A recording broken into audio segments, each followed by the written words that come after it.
झिंझिण्यांपासून त्वरित आराम मिळवा. सेन्सोडाइन रॅपिड रिलीफ बरोबर.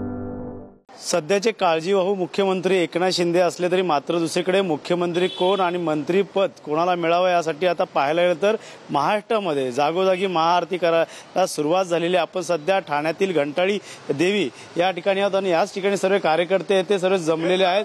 युवा मोर्चाचे सर्व भाजपचे कार्यकर्ते या ठिकाणी. संजय केळकर हे तिसऱ्यांदा पुन्हा आमदार झालेले आहेत ठाणे शहरातून आणि याच ठिकाणी त्यांना पुन्हा आता पाहायला गेलं तर मंत्रिमंडळात समाविष्ट करण्याची मागणी या ठिकाणी युवा मोर्चाकडून केली जातात. त्यांच्या हातात जे पत्र आपण त्यांच्याशी थेट विचारणार आहोत. युवा मोर्चाचे सर्वच पदाधिकारी जमलेले. दळवीजी, काय सांगाल? एकंदरीत साकडे घातले देवीकडे. एकीकडे मुख्यमंत्री एकनाथ शिंदे व्हावा अशी मागणी होत असताना दुसरीकडे आता देवेंद्र फडणवीस देखील मुख्यमंत्री व्हावा असं देखील म्हटलं जातं. घवघवीत यश हे भाजपला आलंय. कसं बघतात? आमदारची देखील मागणी करतात तुम्ही मंत्रिपद संजय केळकर यांना मिळावं म्हणून. आमदार संजय केळकर साहेबांची मागणी आम्ही यासाठी करत आहोत. गेल्या 35 ते 40 वर्ष झाले साहेब गेले 3 टर्म विधानसभेत आहेत, 1 टर्म विधान परिषदेवर होते.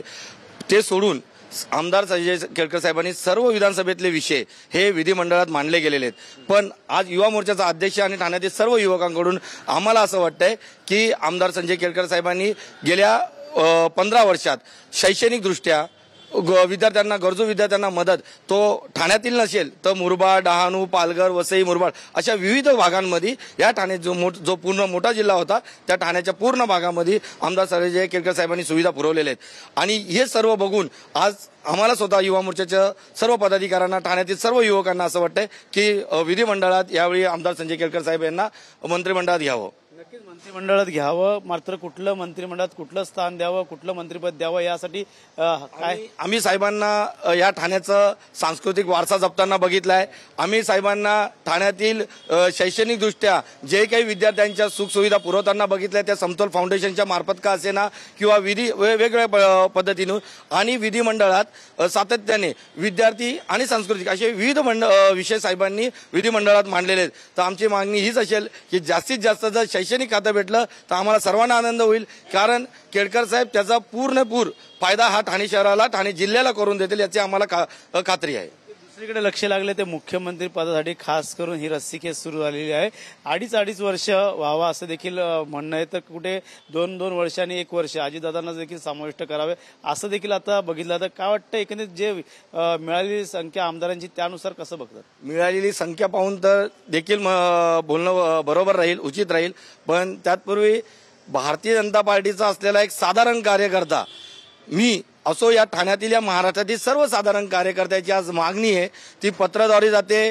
तुम्ही बघत असाल मंदिरात पूजाद्वारे केली जाते. आजही आम्ही तेच करायला आलोय की देवेंद्र भाऊ यांना सीएम बनावं. कारण ही मागणी ही भारतीय जनता पार्टी आणि भारतीय जनता पार्टीला दिलेल्या सर्व मतदारांची हीच मागणी असणार आहे की देवाभाऊ यावेळी सीएम बनावे. हे पत्र काय आहे, कोणाला देणार आहे पत्र, नक्की त्यामध्ये उल्लेख काय? हे पत्रक आम्ही याच्यासाठी केलेलं आहे की माजी उपमुख्यमंत्री देवेंद्र फडणवीस साहेब आणि आमच्या प्रदेश अध्यक्ष बावनकुळे साहेब यांना आम्ही निवेदन करतो आहोत ठाणे शहराच्या युवा मोर्चाच्या वतीने की आपण या विधिमंडळात आमदार संजय केळकर साहेब यांना मंत्रिपदावर घ्यावं ही आमची सर्वांची मागणी आहे. माझी मागणी नसून ही ठाण्यातील विविध युवकांची मागणी आहे. ती मागणी, मतदारांची मागणी सातत्याने एक जिल्ह्याचा अध्यक्ष म्हणून माझ्याकडे आली. ती मी आज देवीला एक साकड घालायला आलेलो आहे.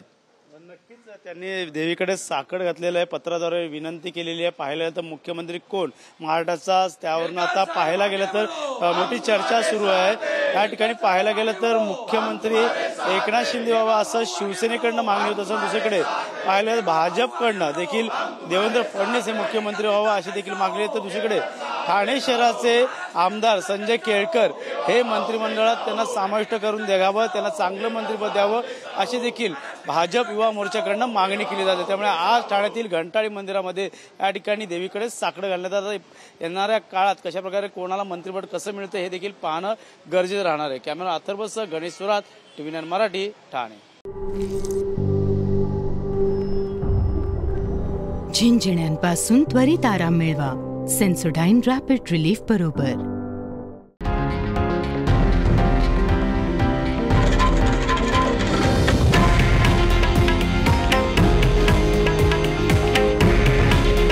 हे आहे देशातील नंबर 1 न्यूज नेटवर्क आणि आपण पाहत आहात TV9 मराठी. काळजी तुमची, हित महाराष्ट्राचं.